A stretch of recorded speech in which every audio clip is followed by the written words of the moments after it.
Hey y'all, how you doing? So this is a continuation on the exoskeleton. So one of the problems that I found, again, I tried to explain this. When you have Iron Man armor, or Halo armor, or Warhammer armor, you see the piece that goes on the forearm, but it's not physically attached to the other arm, which is not physically attached to the chest, which is not physically attached to the bottom. So it's like you see the armor, but you don't see how it's attached. And that makes a huge issue because the problem is when you put armor on your arm in that elbow joint, how the fuck do you put that shit together? It has to be able to swivel. It has to be able to do a bunch of range of motions. So this is KISS principle, again, keeping it simple. This is the simplest solution I could find to keep the arm. As you can see, this thing has a range of motion. It's got one tube inside the other. And again, the reason I'm using PVC is because it's a lot easier to mock up the PVC than to cut metal. And then it's just metal is a pain in the ass. So I just have this little crimper thing that just cuts the PVC super easy. And it's the same, close to the same diameter as the piping that I'll be using, which is electrical conduit piping. But one of the hard things was the elbow joint. It's like, how the fuck do you make this joint work? So in keeping costs down, I use these. These are a set of metric swivel sockets, and they're U-joints. So what I did was I taped two of them together and then put them inside the piping and tape that in there. Eventually what it will be done is welded in place. Shit. But anyways, the cost of these things normally by themselves, in other words, the one I was going to use was just the extension, can run you about 30-40 bucks. This whole set with all the ones that I needed, although they're different shapes, so I'll just have to weld them and then fill in the gaps. But that cost me 20 bucks. So for 20 bucks, I got both, all the hinges I'm gonna need, all the U-joints I'm gonna need for the hinge on the arm. And again, as you can see, this was my solution because the arm gets shorter when you do this. You see how it goes in and out? That was an issue. And the problem is when you try to build something, like look at the tape, how it goes around my arm. If you try to fasten something like that, when you extend and retract your arm, it's going to have that issue. So that was the solution I gave it. And the other solution there is if I twist my arm, this will, since it's a tube inside a tube, it'll twist with it. So it gives me a lot of play. Oops, the arm, the other one just popped out. But the top does the same thing. The only thing is like my shoulders suck. So, but it gives me all the range of motion. Again, I need to trim this guy up a little bit.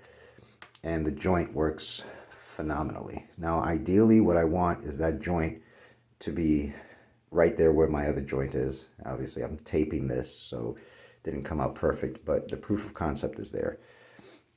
I can move my arm in just about any direction because of the two U-joints that are taped together. So I just taped two of them together, stuck them inside the tubes, taped that, and yeah, it works pretty damn well. I got full range of motion, any motion that I want to do.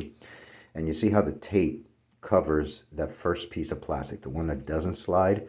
That's where the armor will go over my arm. On the part that does not slide, it'll be attached to the arm. Same thing with the top.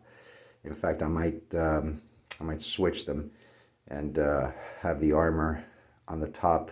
Like in other words, this big one is on the bottom and the little one slides into it.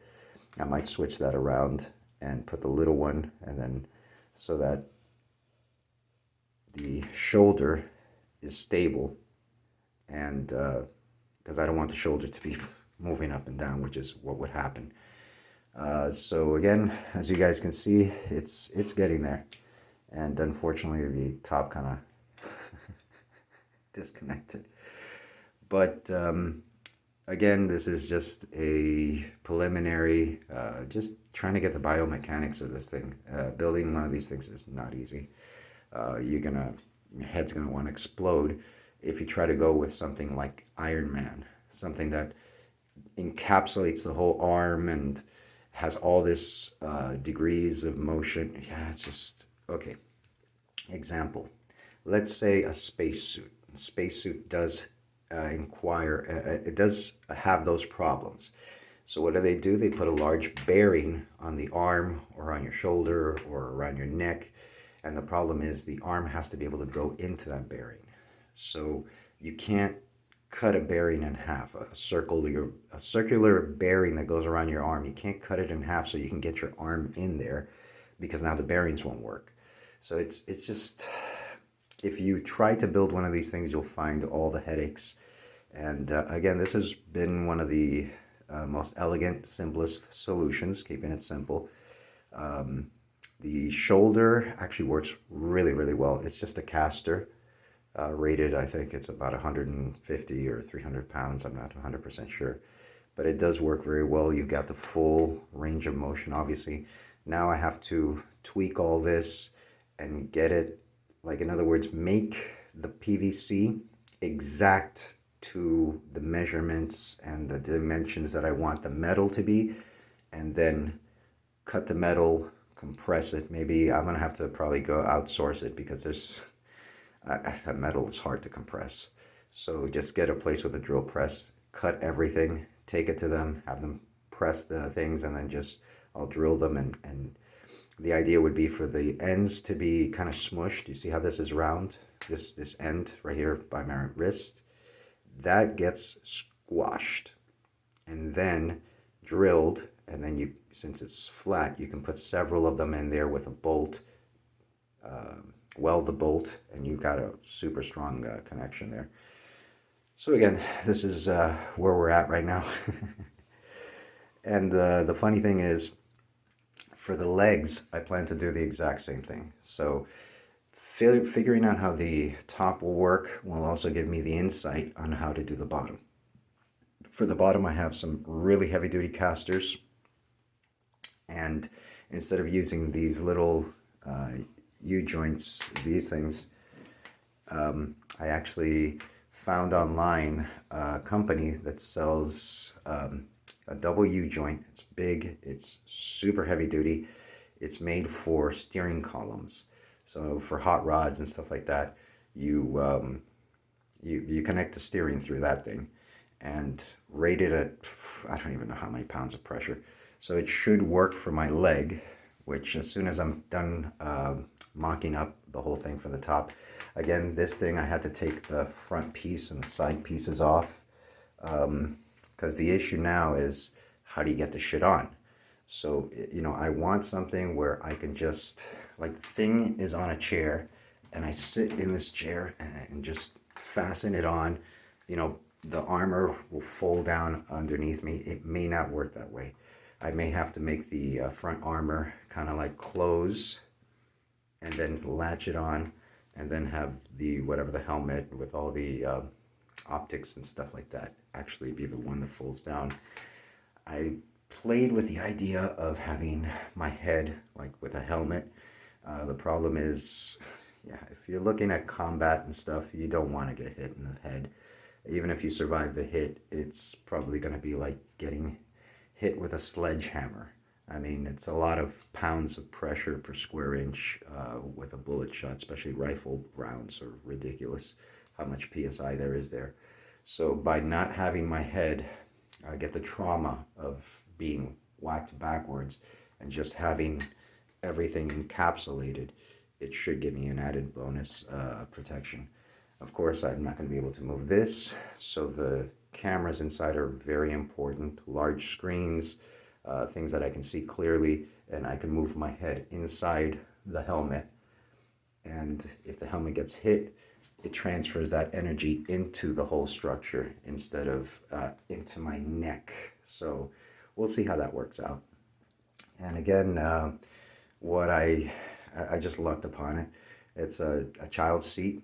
I had originally thought about an aluminum chair, like a racing seat, and then cut it to whatever I need and then bolt everything onto there. But this is just so much easier, because I was going to use the structure of the aluminum itself for the back, kind of like a unibody, like with the cars, that they don't really have a frame. The whole bottom of the car is the frame. So something like that, but I do like the idea of the tube chassis much better, and then have the plastic pieces, fit on there, which is what I'm going to do. The lumbar or side here works perfect. The only thing is that the head comes down to here. So with the tubing, I'll just move that plastic part that goes on my head up here. Again, nuance it so it's perfect, and there may be some kind of helmet or something that I put on inside the gear, which I have to make space for. I put this thing on because there's going to be a soft armor that goes underneath this, made out of Kevlar and titanium, and so it's going to be kind of thick. So again, it's I'm kind of going out of phase, out of sequence. The first thing that I needed to do with building a mecha was a cooling suit. So if you go online, they do have these suits that run these plastic hosing throughout your whole body. And what it does is that it collects that hot water that's being heated by your body, cools it off, and then returns it. In my case, what I decided to do was use pieces of copper, because hose is not the best transfer of heat. So it's got copper, and then the hose goes into that and comes out of that, and then copper, and the hose goes into that and comes out of that, copper.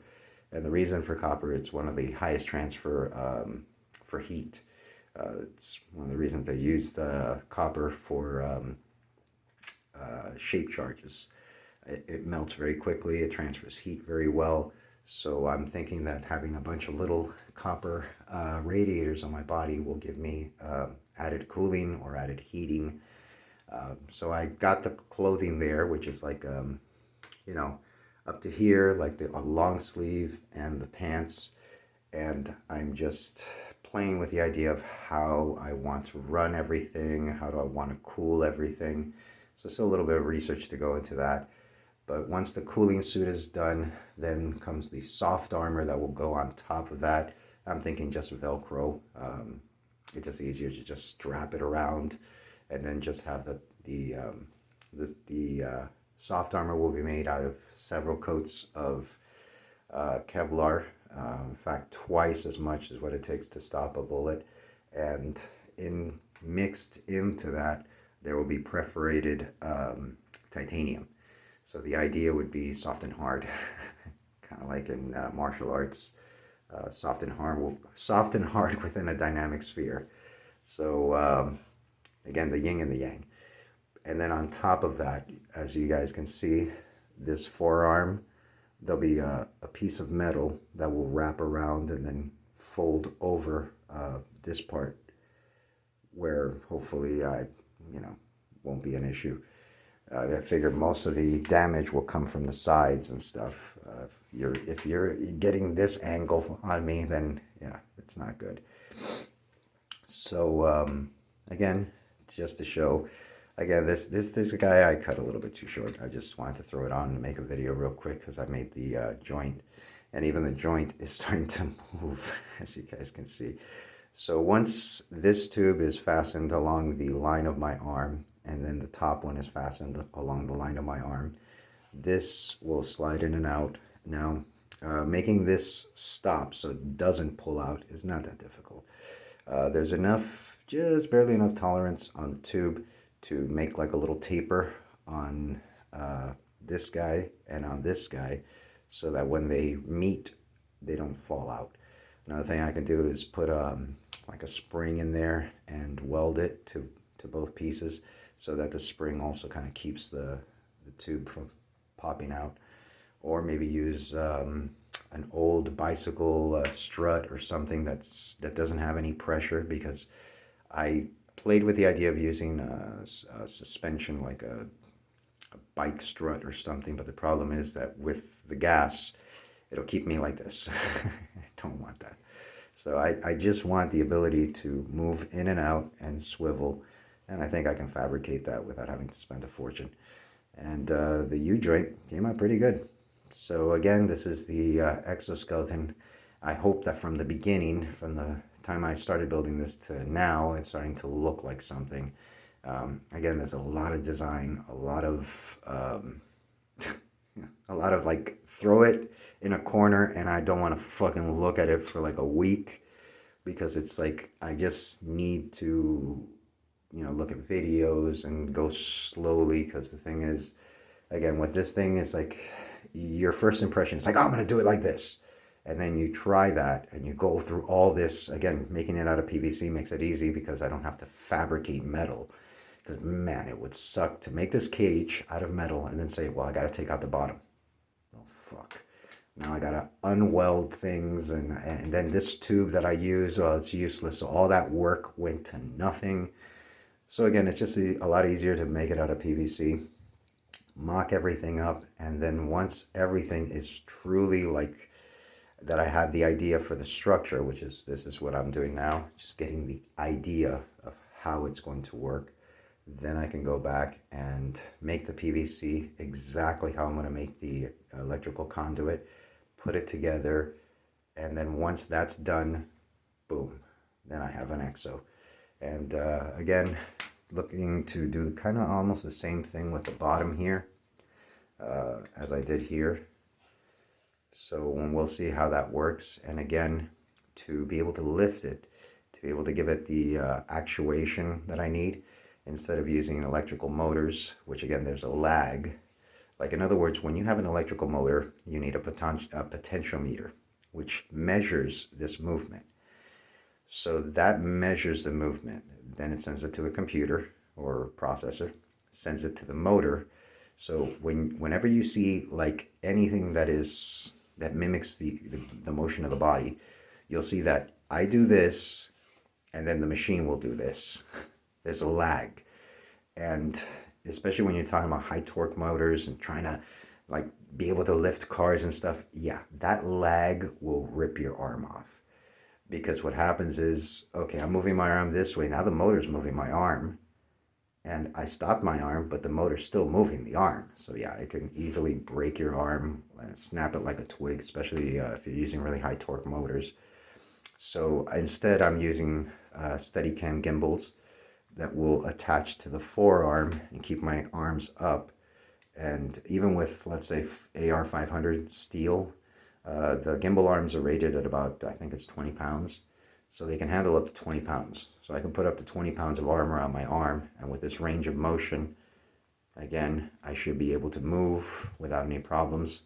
And since it's going to be balanced, I should be able to bring my arm up. And when I bring my arm up, bring my arm down, and when I bring my arm up, it should be effortlessly. The same thing with the legs. I got to figure out how to put the legs so that when I move this, the gimbal arm will also lift my legs up and make it easier for me to walk. So it's gonna kind of look like a spider, like something wrapped around me. Is kind of like the idea I'm going for. So we'll see how it works, and just wanted to give you guys the update. Fuck, this shit's a nightmare. Why the hell did I ever put myself to do this? You know what it was? I'll be honest with you. I saw guys building these things, and I said, that's not the way to do it, dude. You're going to run into all the problems that I ran into. And I guess it's just put your money where your mouth is, is what the saying is. So I'm building it so just I can say, you see, this is what I'm talking about. And I tend to run into that problem. Sometimes it's just hard to verbalize stuff. I understand it, but then there's certain technical, like these things. Like I could have told somebody, well, I'm using these things. They have no idea. They'd be like, oh, that's stupid. And then you put them together and they work as a beautiful joint. Like this guy's working right now. I got full 100% range of motion on that joint, which is what I wanted. And again, it will attach to the arm. It'll attach to the forearm, the arm, the shoulder, and all the metal, all the EXO will be physically attached to each other. And then again, the big key, the big one, is that all this weight, backpack, energy, production, all of it needs to transfer into my legs and into the jumping stilts, and that will give me a suspension. So as I'm walking, since I'm heavy and it's got those springs, it should give me a little like, and at the same time, if I make the joints right, I should be able to run and jump. Not like what you see on the commercials with the jumping stilts and the jumping shoes, but let's just say with that much weight on, to be able to walk like a normal person and move like a normal person is fantastic. That's what I'm looking for. I don't want to lift a car. I don't want to like, you know, punch through a wall. That's stupid. If I have to punch something, it got too close. This whole thing is useless. So again, this is where I got so far, and I think it's coming out pretty good. So peace. Thank you for watching. Also, peace.